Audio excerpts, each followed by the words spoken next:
ඔන්න අදත් ආ වීඩියෝ එකකින් කොරෝනාවට තමයි වීඩියෝ එක අරන් ආවේ. මේ වීඩියෝ ගහන්න මේ දවස් ටිකේ වහිනවා.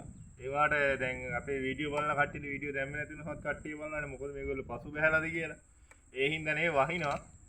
වැස්ස වුණත් ඔන්න වීඩියෝ එක අරන් ආවා. මේ වීඩියෝ එක අරන් ආවේ ඔයගොල්ලෝ දන්නවා බ්‍රේක් ලයිනර් දැම්මත් ටික දවසක් යද්දි බ්‍රේක් එක ඇඩ්ජස්ට් කරන්න බෑ. ඒකට ඔයගොල්ලෝ කල්පනා කරන්න ඇයි හේතුව මම අලුතෙන් ලයිනර් දාලා බ්‍රේක් එක ඇඩ්ජස්ට් කරන්න බෑ. එතකොට ලයිනර් දෙයක් අලුතෙන් දැම්මම අපි ඔරිජිනල් දානවා ලෝකල් දාන එක එක බ්‍රෑන්ඩ් දානවා ලයිනර් එකේ හැටියට තමයි මේ කට්ට දාන එක සිද්ධ වෙන්නේ. ඒ කියන්නේ බ්‍රේක් එකේ කට්ටයක් දාන විදිහ තමයි මම කියලා දෙන්නේ. එතකොට අලුතෙන් ලයිනර් දෙක දැම්මම බ්‍රේක් එකේ කට්ටයයි පොඩ්ඩක් පාත් කරලා තියෙනවා ඇඩ්ජස්ට් කරගන්න බැරි වෙන හින්දා.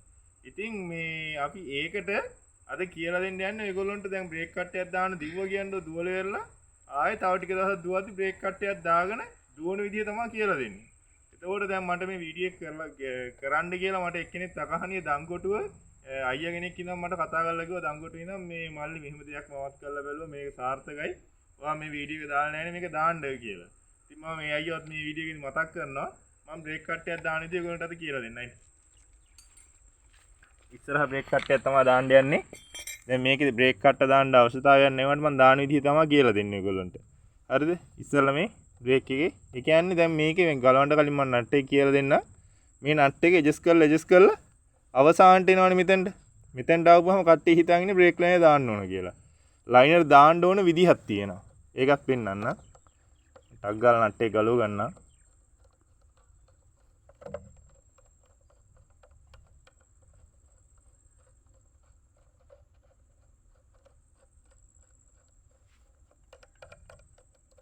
මේ අනිත් එක මේ වහින කාලේ අනිවාර්යෙන් බ්‍රේක් එක තියෙන්න ඕන. කට්ටිය පැඩල් උඩ හිට ගන්න කට්ටියන් මම දැකලා තියෙනවා බයිසිකල් යනකොට බ්‍රේක් නැතුව. මේ වගේ වීඩියෝ එකක් දාපුවම ඒගොල්ලෝ ෂෙයා කරන්න අනිත් කට්ටියටත් බලන්න. අපිව සබ්ස්ක්‍රයිබ් කරන්න. බෙල් අයිකන් එක දාලා තියාගන්න. දැන් ඔන්න මම ගැලව නට් එක.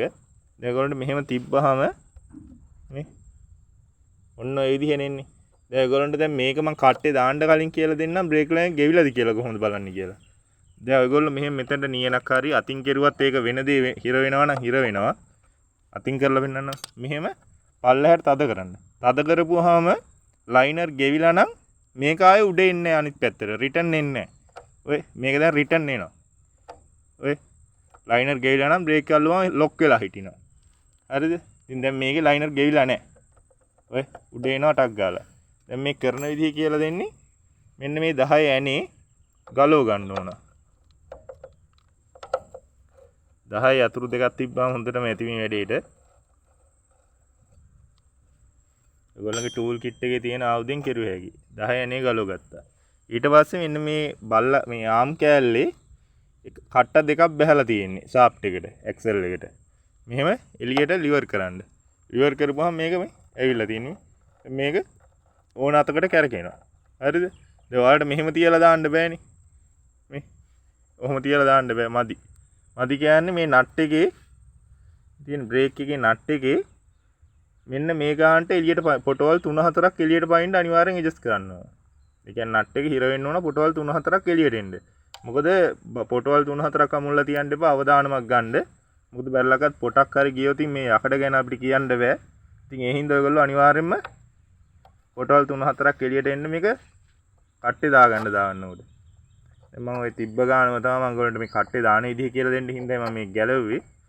ඔන්න දැන් මම මෙහෙම මේ අතින් ඕන විදිහට දාගත්තා ඉතින්. පේනවද? පේනවද? මම ඔය ගානට තියලා මම ආයෙ ඇනේ දා ගන්නවා. ඒ ඔයගොල්ලන්ටත් මේක කරන්න පුළුවන් ගෙදරදී හරි ලේසි. හරි ඇනෙත් දැන් බැස්සා. නට් එක දාගන්න යන්නේ.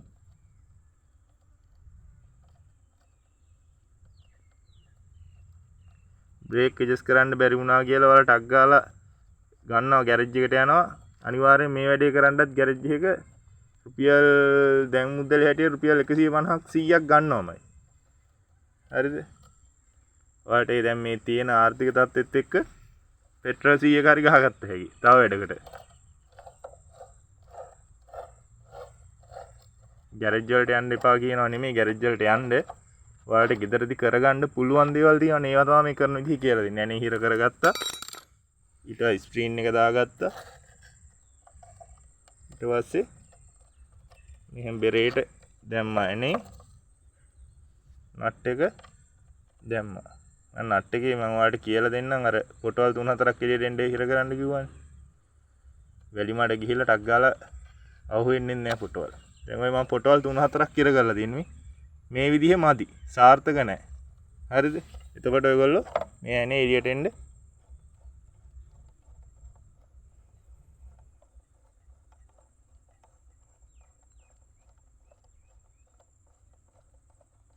එන්න මේ ගානට පොටවල් 3-4ක් එළියට එන්න ඕන. ඔයගොල්ලන්ට පේනවා ඇති වීඩියෝ එකේ. පොටවල් 3-4ක් එළියට එන්න අනිවාර්යයෙන්ම හිර කරගන්න ඕන. මේ පොටවල් 3-4 ගන්න කියලා ඔයාලා හිර කෙරුවාම බ්‍රේක් එකේ ලිවර් එක ඔයාලට එජස් ඒ කියන්නේ අතින් අල්ලන ප්‍රමාණය වැඩි වෙනවා කියලා මේ ගානට හිර කරලා තියන්න එපා. ඔයගොල්ලන්ට බ්‍රේක් එකකටත් අතර දැනෙන්න මේකෙත් මේ විදිහේ එන්න තමයි ඔයගොල්ලෝ මේක එජස් කරගන්න. මේක එතකොට මේ ඉස්සරහා රෝදෙම විතරක් නෙමෙයි.